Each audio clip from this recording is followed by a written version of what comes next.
కన్నా ముందు పుట్టినవాడు ఆయన, పుట్టినవాడేమిటి ఉన్నవాడు ఆయన. అన్నీ వెళ్ళిపోయిన తర్వాత అన్నీ తనలోకి తీసుకుని ఉండిపోయేవాడు ఆయన. ఇంకా ఆయనకి వయస్సు ఏమిటి? పైకి బాహ్యంలో శంకరుడు తన నింద తాను చేసుకుంటున్నాడు.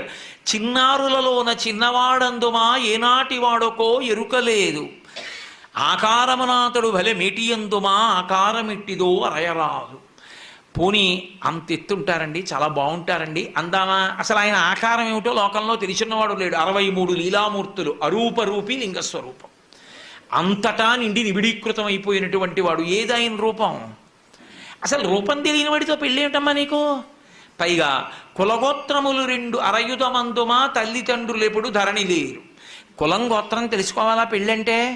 కులం గోత్రం తెలుసుకుందామంటే తల్లి తండ్రి ఏరి లోకంలో? ఆయనకు పుట్టుకంటూ ఉంటే నువ్వు తల్లి తండ్రి, పుట్టుకేమిటి ఆయనకి? ఆయన మహానుభావుడు, ఉన్నది ఆయన ఒక్కడే. అటువంటి వాడికి పుట్టుక ఎందుకు ఉంటుంది? కాబట్టి పుట్టుక లేదు. అటువంటి వాడు అమ్మా నీకెక్కడ దొరికాడు?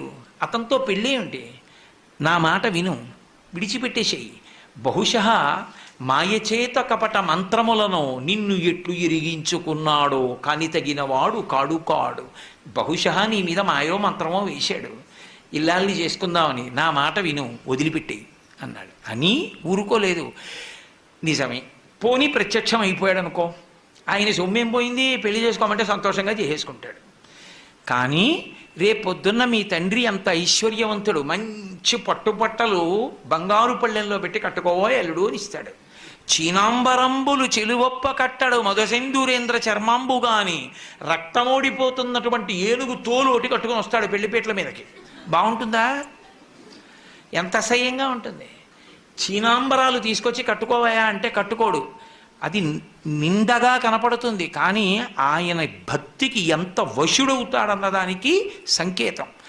అంత ఉద్ధతి చేసి కాశీపట్టణంలో అల్లరి చేసినటువంటి గజాసురుణ్ణి త్రిశూలం మీద పక్కన పెట్టి ఆయన తపస్సు చేసుకుంటుండగా సామగాన మంత్రాల చేత పరమశివుణ్ణి స్తోత్రం చేస్తే పరవశించినటువంటి పరమశివుడు ఆయన కోరికని తీర్చడానికి వెంటనే ప్రసన్నుడై, నువ్వు నా తోలు ఒలిచి ఎప్పుడూ కట్టుకుని ఉండాలి, కృత్తివాసేశ్వరుడు అన్న పేరుతో కాశీపట్టణంలో శివలింగంగా ఉండాలి, ఈ తోలు వాసన రాకూడదు, దుర్గంధం ఉండకూడదు అంటే దుర్గంధం లేని తోలుగా మార్చి నెత్తురోడుతూ అప్పుడే నవనవలాడుతున్న ఏనుగు తోలుగా కట్టుకుంటుంటాడు. బాహ్యం, ఆంతరం ఏనుగు, గజము, జగము. కొంచెం అక్షరాలు అటు ఇటు చేయండి. జగ జాయతే గచ్చతే ఇది జగత్, వచ్చి వెళ్ళిపోయేది మాయ. మాయని నేను లొంగదీయగలను, తోలు తీసి కట్టుకోగలను, మాయని నియంత్రించగలను, వహించగలను, నియంత్రించగలను, నియమించగలనని చెప్పగలిగినటువంటి పరాత్పరుడు ఆయనని చెప్పడానికి గుర్తు ఏనుగు తోలు కట్టుకోవడం తప్ప నాకున్నన్ని పంచెలు కూడా ఆయనకి లేక ఏనుగు తోలు కట్టుకున్నవాడు కాడు ఆయన. కాబట్టి చీనాంబరంబులు చెలువొప్ప కట్టడు మదసింధూరేంద్ర చర్మంబుగాని, రత్న కంకణములు రమణుడై తొడగడు పనిలోకరాజ కంకణము కాని. అమ్మారే పొద్దున మీ ఇద్దరికీ పెళ్ళయిందనుకో, మీ నాన్నగారు రత్న కంకణాలు పట్టుకొచ్చి వేసుకోవా అంటే వేసుకోడు. శంకరాచార్యులు వారు చెప్పారు, పార్వతీ పరమేశ్వరులు ఇద్దరు కూర్చునుంటే పరమశివుడు ఎంత గొప్పవాడో స్తోత్రం చేస్తోంది సరస్వతీదేవి. చేస్తుంటే ఎంతైనా ఇల్లాలు కదూ, బేలతనం. ముగ్ధాముహుర్విధదతి వదనే మురారేహే ప్రేమత్రపా ప్రణిహితాని గతాని అంటారు శంకర్లు. ముగ్ధ ఆమెకి సంతోషం భర్త గురించి చెప్తుంటే. మా ఆయన కదా అని ఎవ్వరూ చూడకుండా సభలో ఇలా పమిట కొంగు పక్క నుంచి ఆయన చేయి పట్టుకున్న కాసేపటికి అమ్మవారి కళ్ళల్లోంచి నవరసాలు చెప్పవలసి వచ్చింది శంకరాచార్యుల వారు. శివే శృంగారార్ద్ర అన్న శ్లోకంలో అన్నీ చెప్పచ్చు, కానీ భయం చెప్పడం ఎలా కళ్ళల్లో? ఆదిశక్తి అయిన అమ్మవారు భయపడిందంటే అసహ్యంగా ఉంటుంది. ఎంత చమత్కారం చేశారంటే, శివుడి చెయ్యి ఇలా పట్టుకుంది ఆవిడ పమిట కొంగు చాట్ నుంచి. మా ఆయని అని గొప్ప కొద్దీ ఏదో చల్లగా పాకుతున్నట్టు అనిపించింది. ఇలా చూసింది, ఆయన చేతి మీద పిల్లపాము ఒకటి ఈవిడి చేతి మీదకి ఎక్కుతోంది. అమ్మో అంది. హరాహిభ్యో భీత అన్నారమ్మా, నీ కళ్ళల్లో భయం అప్పుడు కనపడిందంట. కాబట్టి ఆయన ఒంటి నిండా పావులు వేసుకుంటాడు. ఒంటి నిండా పావులు వేసుకోవడం అన్న మాటకు అసలు అర్థం వేరు. ఆయన మృత్యుంజయుడు. లోకంలో అందరూ మృత్యువుకి భయపడతారు, మృత్యువుకి మృత్యువు పరమశివుడు ఒక్కడే. అందుకే వక్షస్థాడనమంతకస్య కఠినాపస్మార సంవర్ధనం బుభృత్పర్యటనం నమచ్చురచిర కోటీర సంఘర్షణం కర్మేదం మృదులస్య తావక పదద్వంద్వస్య గౌరీపతే మచ్చేతో మణిపాదుకా విహరణం శంభో సదాంగీకురు అంటారు శంకరులు శివానంద లహరిలో. అటువంటి పరమశివుడు మృత్యువులకు మృత్యు అని చెప్పడం, కాలమునకు కాలమని చెప్పడం, పాములను మెడలో వేసుకోవడం.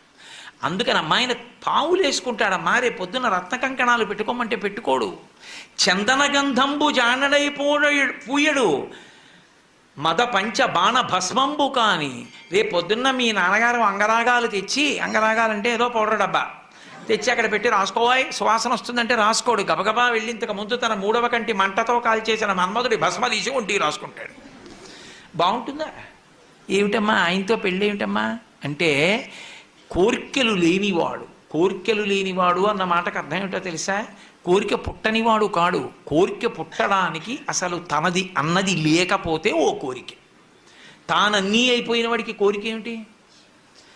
నాకు ఒకటి లేదనుకోండి, అది పొందాలని కోరిక. అసలు నాది కానిది, నేను లేనిది ఒకటి లేకుండా పోయిందనుకోండి, నేను పూర్ణుడనైపోతే ఇక నా కోరిక ఎందుకు ఉంటుంది? అది శివతత్వం. కాబట్టి ఆయన రేపు పొద్దున్న ఆ మన్మధుడి భస్మ పూసుకుంటాడమ్మా. పువ్వుల దండడు జానడై తురమడు వెలయింతలేది రే వెలుగు కాని. చక్కగా పూలదండ మెడలో ఉంచుకోవాలి, గొంగళీ పురుగు లేనిదైతే. కానీ ఆ పూలదండ వేసుకోడు. నాకుండలి నామకుటి నాస్రగ్వి నల్పభోగవాన్న హస్తాభరణో నాపి విద్యతే నాప్యనాత్మవాన్ అని రామాయణం బాలకాండ. చేతికి ఆభరణం లేకుండా, మెళ్ళో పూలదండ లేకుండా పురుషుడు ఉండకూడదని. అసలు నిజానికి సంప్రదాయం అది, నాస్రగ్వి దండ లేకుండా పురుషుడు ఉండకూడదు అని. కానీ పరమశివుడికి దండ వేశారనుకోండి, నాకెందుకు ఇవన్నీ అని ₹1 పెట్టి ఖర్చు లేని రాత్రిపూట వెలిగే చంద్రుడిని తెచ్చి పైన పెట్టుకుంటాడు. ఎలా ఉంటుంది ఏమిటి? ఇక్కడ వెలుగుతూ చంద్రవంకి ఇలా ఉంటే ఏం బాగుంటుందమ్మా? ఏమిటి ఆయనతో నీకు పెళ్ళి ఏమిటి? ఇవన్నీ అలా ఉంచు. ఇవన్నీ ఇంట నుండనొల్లడు ఉలుకులలో కాని ఎనయ సింహం ఎక్కడెద్దు కాని చెలువా చెప్ప సిగ్గయ్యేడిది వెర్రి అనగా శివుడే ఎప్పుడు వినవే చెప్పుమా అన్నాడు. నాకు చెప్పడానికి సిగ్గుగా ఉందో విషయం. ప్రపంచంలో వెర్రాడు ఎవరైనా ఉంటే శివుడోడే. నేనలేదు, బ్రహ్మచారి అంటూ ఒక మాట అన్నాడు. ఇంట నుండనొల్లడు ఉలుకులలో కాని. రేపు పొద్దున్న పెళ్ళయిందనుకో గృహప్రవేశం చేయించాలి అత్తవారింట్లో.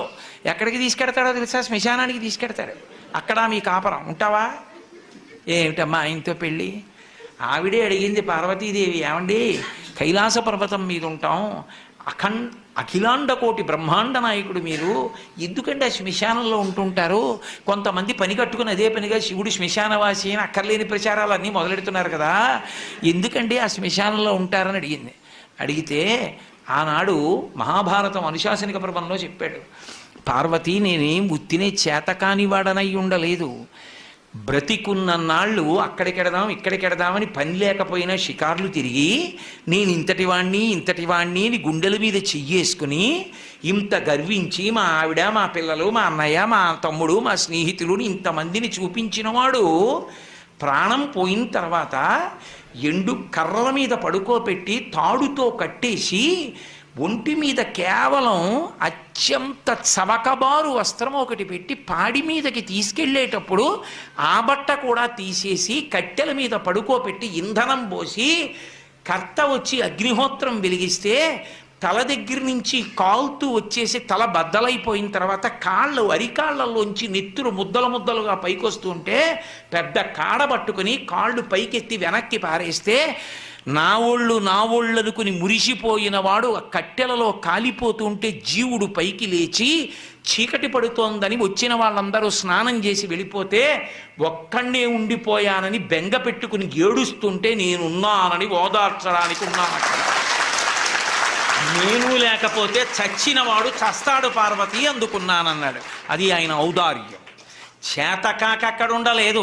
అన్నవాడిని ఓదార్చకుండా ఉంటే తెలిసి వస్తుంది వాడికప్పుడు శివుడు శ్మశానవాసని విమర్శించడం ఏమిటో కాదు.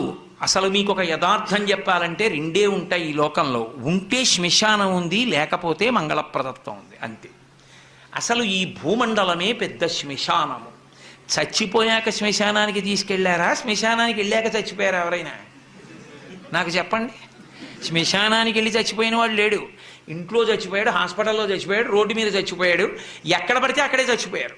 ఆఖరికి నేను ఇప్పుడు గట్టిగా మాట్లాడుతుంటే ఈ ధ్వని ప్రకంపనలకి సూక్ష్మాంగ జీవులు చచ్చిపోయి, చచ్చిపోయినదంతా అమంగళత్వం, కానీ చచ్చిపోయిన వాడిని బ్రహ్మాండంలో కలిపింది ఎదుగు అమంగళత్వం అయింది. అందుకని లోకము శ్మశానమనైనాను, అసలు శ్మశానం అన్న మాట లేదని అన్నాను. శివుడు శ్మశానవాసం నువ్వు గుండెలు బాదుకుని మాట్లాడడం ఏంటి? అర్థం లేని విషయం. తప్పు. అటువంటి తప్పుడు ప్రచారాలు చేయకూడదు. సనాతన ధర్మాన్ని పాడు చేయడం అది. కాబట్టి పరమశివుడు అనుశాసనిక పర్వంలో ఇటువంటి వాళ్ళు పుడతారని తెలిసే పార్వతీదేవి చెప్పించింది ఆయన నోటి వెంటే. నేను అందుకుంటాను అక్కడ కాదు, అక్కడ భూతప్రేతములు ఉంటాయి, అవి ఇళ్లల్లోకి చొరబడతాయి. చొరబడవనుకుంటున్నారేమో. ఉత్తిష్టంతో భూత పిశాచాహ అని ఎందుకంటున్నారు మరి పూజ చేసేటప్పుడు? లేని వాటిని లేమంటారా? ఇక్కడ ఉంటే కదా ఎవరినైనా అమ్మ మీరు లేవండి అంటాను. ఎవరూ లేకుండా ఉత్తినే లేవండి అంటే నేను పిచ్చాండి అంటే. ఉన్నాయి కదా భూత పిశాచాలు, అందుకే కదా ఉత్తిష్టంతో భూత పిశాచాహ అంటున్నారు. అవి ఇళ్లల్లోకి వెళ్ళి భగవత్కార్యాలు చెడగట్టకుండా నేను అక్కడ తాండవం చేస్తుంటే అవి చూస్తుంటా. కాబట్టి ఉదారుడు, కానీ తనని తాను నింద చేసుకున్నాడు. అది విచిత్రం. ఇంట నుండనొల్లడు లుకులలో కాని ఎనయ సింహం ఎక్కడు ఎద్దు కాని. రేపు పొద్దున్న ఎద్దుకండి, ఆ ఎద్దు ఇదిగో నా సింహం ఉంది ఎక్కండి చక్కగా అంటే ఎక్కడో ఎద్దే ఎక్కుతాడు. ఆయన ఎద్దెక్కేది అమాయకుడై ఎక్కడు. వృషభము దేనికి సంకేతం అంటే ధర్మానికి సంకేతం. ఆయన ధర్మాన్ని ఇష్టపడతాడు, ఆయన భక్తులకు ధర్మమునందు అనురక్తి కల్పిస్తాడు. అటువంటి పరమశివ తత్వాన్ని మార్చి మాట్లాడి ఎందుకమ్మా ఆయనతో పెళ్ళేమిటమ్మా, నా మాట విని విడిచిపెట్టు అని, నేను చక్కగా చూడు ఎంత యవ్వనంలో ఉన్నానో, నీకు తగినటువంటి వాణ్ణి కాబట్టి నన్ను తగిలి నీవు నా వెంట చనుదెమ్ము వనటకుంద నేత్ర వనజనేత్ర, నన్ను తగులుకుని నాతో వచ్చేయి, వదిలేయి తపస్సు అన్నాడు. విందావిడ. వీడట బ్రహ్మచారియట, వీనుల పెట్టక రాని మాటలే ఆడుచునున్నవాడు, నమశివాజయుండు ఆడగరాదు. వీని కపటాత్ముని వీపున వేసి ద్రొబ్బుడని ఉగ్రత పల్కిన కాంతలందరున్. వీడు ఇష్టం వచ్చినట్టు మాట్లాడుతున్నాడు, శివనింద చేస్తున్నాడు. ఎవరో నమశివాయ అన్న మాట తప్ప అనకూడదు, వినకూడదు. కాబట్టి వీడిని వీపు మీద 4 వేయండి, పండ్లు ఉడగ వేసి ద్రొబ్బుడని, పళ్ళు ఊడిపోయేట కొట్టి లాగా ఒక బారేయండి అనేటప్పటికీ చిలికెత్తెలందరూ వచ్చారు. అప్పుడు పరమశివుడు సాక్షాత్కరించాడు. మహాతల్లి స్తోత్రం చేసింది, పూజించింది.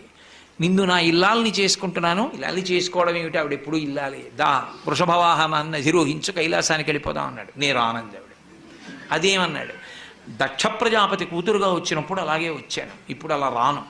పార్వతీ కళ్యాణంలో కన్యావరుని చేసి నువ్వు మా నాన్నగారి ఇంటికి దూతల్ని పంపి నన్ను నీ భార్యగా చేసుకో.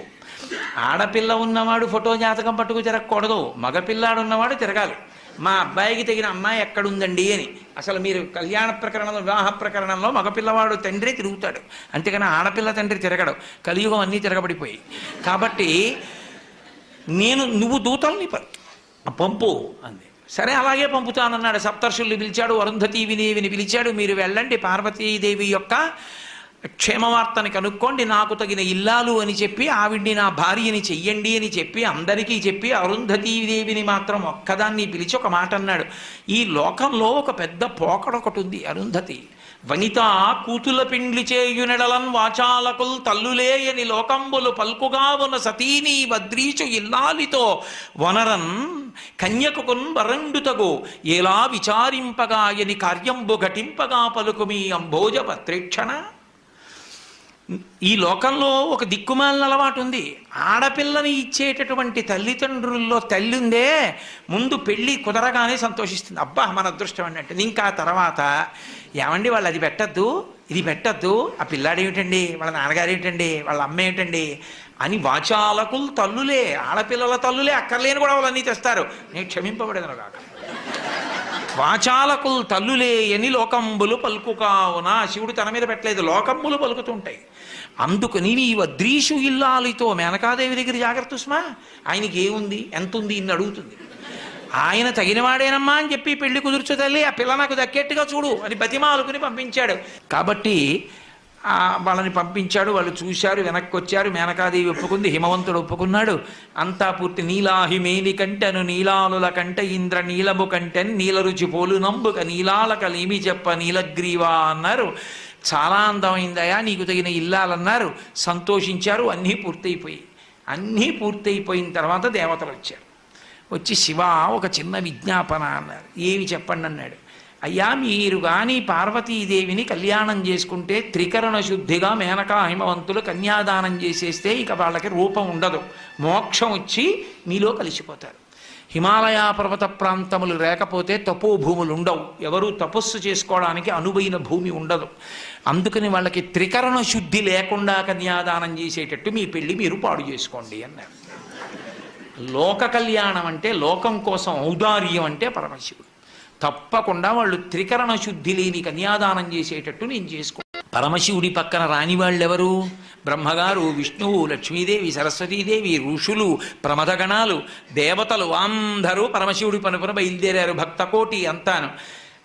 హిమవంతుడు ఆయన చుట్టాలకు ఆయన వేశాడు. ఆయన చుట్టాలు ఎవరుంటారు? అరుణాచలం, వెంకటాచలం, అంజనాద్రి, నీలాద్రి, గరుడాద్రి వీళ్ళకి వేస్తూ పుత్రమిత్ర సపరివారముగా రమ్మని వేశాడు. పర్వతాలకి కూతుళ్ళు ఎవరు? నదులు. నదులకి భర్తలు ఎవరు? సముద్రాలు. అందుకని అల్లుళ్ళు. కాబట్టి సముద్రాలు, నదులు, క్రూరమృగాలు, సాధుమృగాలు, పర్వతాలు, పర్వతాల మీద ఉండే చెట్లు, చామలు, శలయేళ్ళు ఇన్ని బయలుదేరి ఇవన్నీ హిమాలయాలకు వెళ్ళిపోయాయి. పరమశివుడు పనుపున అందరూ హిమాలయాలకు వెళ్ళిపోయారు. వెళ్ళిపోయిన తర్వాత పెళ్లికి తెల్లవారుజామున బయలుదేరింది ఊరేగింపు. ఎక్కడి నుంచి? కైలాస పర్వతం దగ్గర నుంచి వస్తున్నారు. గవాక్షంలో నిలబడింది మేనకాదేవి నారదుడితో కలిసి. ఒక్కొక్కళ్ళు వస్తున్నారు. అబ్బా వెలిగిపోతున్నాడు, ఆయనేనా మా అల్లుడంది. కాదమ్మా, సూర్యుడు దిక్పాలకుల్లో ఒకడు. ఆ వెనక వస్తున్నాడు. ఎవరో బాబాయ్ నల్లగా ఉన్నాడు దున్నపోత మీద, ఆయన ఎవరా? మీ అల్లుడు కాదు, బెంగపెట్టుకోకు, యమధర్మరాజు గారు. ఆ వెనకాతలు అబ్బా చల్లగా ఎంత బాగున్నాడో, ఎవరు? చంద్రుడు, మీ అల్లుడు కాడు. ఈయనెవరోనయ్యో చాలా అందంగా ఉన్నాడు, ఎర్రగా ఉన్నాడు, కాంతులీనుతున్నాడు. బ్రహ్మగారు, మీ అల్లుడి దగ్గర పురోహితుడమ్మా, పెళ్లి చేయడానికి వచ్చే బ్రహ్మగారు ఆయన మీ అల్లుడు కాదు. ఓ అలాగా, ఇతనెవరో నీలమేఘశ్యాముడు, చాలా అందంగా ఉన్నాడు, శాంతాకారం, భుజగచైనం, పద్మనాభం, సురీశం. అమ్మ ఆయనకి మీ అల్లుడికి భేదం చెప్పకూడదు, కానీ ప్రస్తుత మీ అల్లుడు కాడు. ఆయన వెళ్ళిపోయాడు. ప్రదోష వేళ అయిపోయింది, రాడు. వెడుతూనే ఉంది ఊరేగింపు. వస్తున్నారు మగపెళ్లి వారు. అలా ఆఖరికి ఒక ఆయన వచ్చాడు. చుట్టూ భూతప్రేత పిశాచాలు ఉన్నాయి, ప్రమదగణాలు ఉన్నాయి, మధ్యలో దిగంబరంగా తాండవం చేస్తూ వస్తున్నాడు. అడగలేదు మేనకాదేవి ఆయన అల్లుడా అని. నారదుడే చెప్పాడు, ఆయనే మీ అల్లుడమ్మా అని మెట్లు దిగి వెళ్ళిపోయాడు. ఇక నేను కల్పించాను అనుకుంటున్నారేమో, మీరు శివమహాపురాణంలోంచి అన్వయం నేను ఎన్నో గ్రంథాలను కలిపి చెప్తున్నాను. ఇది చెప్పాడు కుమార సంభవం, వీరభద్ర విజయం, ఏంటి పార్వతీ కళ్యాణం, స్కాంద పురాణం, తర్వాత ఇప్పుడు చెప్పేటటువంటిది శివమహాపురాణం. ఇన్నిటిలోంచి కలుపుతున్నాను. అందుకని మీకు ఒక చోట దొరికేది కాదు, ఇన్ని పురాణాల్లోంచి కలిపి విహంగ వీక్షణంగా మాట్లాడుతున్నా పార్వతీ కళ్యాణం గురించి. ఆ నారదుడు గబగబా మెట్లు దిగి వెళ్ళిపోయాడు. ఈవిడ గబగబా మెట్లు దిగి తిన్నగా పార్వతీ దగ్గరికి వెళ్ళింది. నిన్ను చంపినే చచ్చిపోతా, వాడా దొరికాడు నీకు భర్త, తపస్సోట. రేపు పొద్దున్న పెళ్లిపీటల మీదకి వచ్చి కూర్చుంటే కాళ్ళు ఎలా కడగడం, కన్యాదానం ఎలా చేయడం, ఆడల్లుడు ఏమిటే అని పెద్ద గొడవ మొదలెట్టి నానా అల్లరైంది. నారదుడు వచ్చాడు, బ్రహ్మగారు వచ్చారు, విష్ణువు వచ్చారు. ఎంత నచ్చ చెప్తే మాత్రం ఆవిడ వింటుంది? ఆవిడ వినలేదు. వినకపోతే అప్పుడు నచ్చ చెప్పారు, ఇంకొక్కసారి చూడు, ఈసారి నచ్చకపోతే చెయ్యొద్దు, అసలు నిజంగా మీ అల్లుడు ఎలా ఉంటాడో నువ్వు చూడు అంటే చూసింది. కోటి సూర్య ప్రతీకాశం సర్వావయవ సుందరం విచిత్రవసనం చాధానాభూషణభూషితం సుప్రసన్నం సులావణ్యం సుహాసం చ మనోహరం గౌరాభం యుతి సంయుక్తం చంద్రరేఖా విభూషితం సూర్యేణ చిత్రితం మూర్ధ్ని చంద్రదండ విరాజితం గంగా చ యమునా చైవా విధత్తు స్మరుచామరే అంటూ పట్టుపుట్టాన్ని కట్టుకుని గంగా యమున ఇద్దరూ కూడా ఒకళ్ళు సూర్యేణ చిత్రితం మూర్ధ్ని, సూర్యుడేమో పైన గొడుగు పట్టుకుంటే, చంద్రుడు పక్కన దండం పట్టుకుంటే, గంగాయములు ఇద్దరు వెనకాతల సేవిస్తుంటే మంచి ప్రసన్నంతో, లావణ్యంతో, అద్భుతమైనటువంటి రూపంతో, అందాలకి అందంగా ఎంత సౌందర్య రాశియో అటువంటి మహామూర్తిగా పరమశివుడు నడిచొస్తున్నాడు. చూసింది, అబ్బా ఈయన మా అల్లుడు, కన్యాదానం చేస్తానంది అంది. కానీ అలా కనబడితే ఎప్పుడైనా అలా కనపడడమ్మా, ఒక ప్రయోజనానికి కనపడ్డాడు. ఒక ప్రయోజనం రైటే, మళ్ళీ ఆ ప్రయోజనం అంటే త్రికరణ శుద్ధి లోపించింది. హిమవంతుడితో వాదించి నమ్మి శివుడు ఇలా ఉంటాడని చేస్తున్నా ఆవిడికి ఎక్కడో మనసులో బెరుకుండిపోయింది, అలా ఎందుకు కనపడ్డాడని. త్రికరణ శుద్ధిగా కన్యాదానం చెయ్యలేదు. ప్రపంచంలో తన కన్యాదానానికి తను త్రికరణ శుద్ధి లేకుండా చేసి తన పెళ్లి తానే పాడు చేసుకుని తలవంపులు తెచ్చుకొని అవమానాలు పడి పెళ్లి చేసుకుని తన భార్యకిచ్చిన మాట నిలబెట్టుకుని లోకాలకి తపోభూములు నిలిపినటువంటి ఉదారుడు పరమశివుడు ఒక్కడే. అప్పుడు పార్వతీ కళ్యాణం జరిగింది. మళ్ళీ ఆ పార్వతీ కళ్యాణంలో పెద్ద రగడ, ప్రవర చెప్పవలసి వచ్చింది. ప్రవర చెప్పవలసి వస్తే ఈయనకి తండ్రి ఎవరు, తాత ఎవరు, బలానా వాళ్ళ మునిమనవాడు చెప్పాలి, మనవాడు చెప్పాలి, బలానా వాళ్ళ కొడుకు చెప్పాలి. చెప్పాలంటే ఎవరిని అడిగితే ఇంటి బ్రహ్మగారిని అడిగారు. ఏం నీకు తెలుసా? నాకేం తెలుసు, పిల్లాన్ని ఎంచుకున్నది మీరు చెప్పాలన్నాడు. ఎవరిని అడిగితే వాళ్ళు ఏమో మాకన్నా ముందు ఉన్నాడు ఆయన, మాకు తెలియదు అన్నారు. నారదుడు వీణ వాయించుకుంటున్నాడు. వెళ్ళి కోపం వచ్చి ఆ వీణ పట్టుకున్నారు. బుద్ధుందా ఇప్పుడు కచేరీ ఏమిటో పక్క పిల్లాడి ప్రవర తెలియక ఏడుస్తుంటే, అసలు ఆ పిల్లాడి ప్రవర నీకేమన్నా తెలుసు? అప్పుడు నారదుడు నవ్వి అన్నాడు, ఆయనకి ప్రవర ఏమిటి, ఆది మధ్యాంతరహితుడు, ఆయనకి ప్రవర ఉండదన్నాడు. ఇప్పుడు ఏదో ప్రవర కల్పించాలి కదా. ఏదో వెనకటికి ఒక విషయం చెప్తుంటారు, పాలేరుని పెట్టుకోవాలని ఒక ఆయన పిలిచి కొన్నాడు, 4 రోజులు పని చేయబోయి పని చూసి పెట్టుకుంటా అన్నాడు. అన్నీ చూశాడు, చాలా బాగా చేస్తున్నాడు. నిన్ను పెట్టుకుంటాను పనిలో, నీ పేరు ఏమిటి అన్నాడు. పెరుమాళ్ళు అన్నాడు. పెరుమాళ్ళు అన్న పేరుతో నాకొద్దు, ఎప్పుడన్నా నిన్ను తిట్టాల్సి వస్తే లేనిపోని పాపం వస్తుంది, నీకు 100 రూపాయలు ఇస్తాను, మీ ఊరు వెళ్ళి పేరు మార్చుకుని మళ్ళీ రా అన్నాడు. ఓ వారం పోయాక వచ్చాడు, మార్చుకున్నావా? మార్చుకున్నాను. ఏం పెట్టుకున్నావు? పెద్ద పెరుమాళ్ అని. అలా పరమశివుడికి ప్రవర చెప్పమంటే ఏం చెప్తారు? అందుకని నిర్గుణ నిరంజన నిరాఖ్యాత నిరామయ నిర్వికల్ప పంచారుషేయ ప్రవరాన్విత పరమశివ గోత్రస్య పరమశివ శర్మణో నప్త్రే అన్నారు. అని విశ్వేశ్వర శర్మణ పౌత్రాయ సుందర శివ శర్మణ పుత్రాయ అని విశ్వనాథ శర్మణే వరాయ అఖిలాండకోటి బ్రహ్మాండ నాయకాయ తత్వమర్థస్వరూపాయ సకల భక్తార్తి భంజనాయ కైలాసపర నివాసాయ విశ్వేశ్వర శర్మణే వరాయ అని ఆఖరికి ఆయనకి పరమశివుడి పౌత్రుడు. ఆయన పేర్లే మార్చి కొన్ని పేర్లు ముత్తాత చేశారు, కొన్ని పేర్లు తండ్రి చేసి ఆయన్నే పెళ్లి కొడుకుని చేశారు. చేసి అమ్మవారి దగ్గరికి వచ్చేసేపటికి కాశ్యపావత్సార నైధృతత్రయారుషేయ ప్రవరాన్విత కాశ్యపసగోత్రస్య, కాశ్యపసగోత్రంలో పుట్టినటువంటి అమ్మవారు అని చెప్పి ఆ అమ్మవారికి మొట్టమొదట ఎవరి యొక్క మునిమనవరాలు అంటే ఆమె కోలాహల శర్మణో నప్త్రి, కోలాహల పర్వతం అనేటటువంటి దానికి ఆమె మునిమనవరాలు. అలాగే త్రికూటాచల పర్వతం, అలాగే హిమవత్ పర్వతం, హిమవంతుని యొక్క పుత్రి, తత్వమర్థస్వరూపిణి మహాలక్ష్మీ రూపిణీం కన్యాం అని చెప్పి పార్వతీదేవిని కన్యాదానం చేయించి పార్వతీ పరమేశ్వర కళ్యాణాన్ని పూర్తి చేశారు. ఈలోగా శ్రీ మహావిష్ణువు పరిగెత్తుకొచ్చి అయ్యో ఉపద్రవం జరిగిందన్నాడు. స్వామీ శంకర కంకణోరగపతి సంపూజ్య బృందారక కామధ్వంసక ఎల్లలోకములు మీ కళ్యాణముం చూడస ప్రేమం చనుదించియుండుటను చేసి మహావ్రేగై భరంభోర్వక ఈ ధరణీచక్రము కృంగే సమతం పొందించి రక్షింపవే అన్నాడు. పర్వతాలు, సముద్రాలు, నదులు ఇన్నొచ్చేసాయి, దేవతాగణాలు వచ్చేసాయి, భూమి కుంగిపోతోంది. మీ కళ్యాణానికి ఇంతమంది రావడంలో అటు బరువు తగ్గింది, ఇటు బరువు ఎక్కువైంది, అయ్యా ఈ భూమిని రక్షించండి అన్నారు. వెంటనే అగస్త్య బ్రహ్మని పిలిచి, మహానుభావ అగస్త్య, నువ్వు ఒక్కడివే అంతటి శక్తివంతుడివి, నువ్వు దక్షిణ దేశానికి వెళ్ళిపోతే ఈ భూమండలం నిలబడుతుందని అగస్త్యుణ్ణి దక్షిణ దేశానికి పంపించారు. అక్కడతో భూమి సమత్వాన్ని పొందింది. పార్వతీ పరమేశ్వరుల యొక్క కళ్యాణం పూర్తయింది. ఆ తల్లిదండ్రులైనటువంటి పార్వతీ పరమేశ్వరుల్ని కళ్యాణ వేదిక మీద ఎవరు చూస్తారో అక్షతలు మనం పోసుకున్నాం అనుకోండి, ప్రజా మే కామ సమృజ్యతాం, యజ్ఞో మే కామ సమృజ్యతాం, శ్రియో మే కామ సమృజ్యతాం అని అడుగుతాం. నాకు ఐశ్వర్యము కలుగుగాక, సంతానము కలుగుగాక, అలాగే యజ్ఞములు చేసేటటువంటి అధికారము కలుగుగాక, నాకు అటువంటి అదృష్టము కలుగుగాక అని. పార్వతీ పరమేశ్వరులు కళ్యాణం చేసుకున్నప్పుడు ఒండురుల యొక్క శిరస్సుల మీద పోసుకున్నటువంటి శ్వేతాక్షతల్ని ప్రసాదం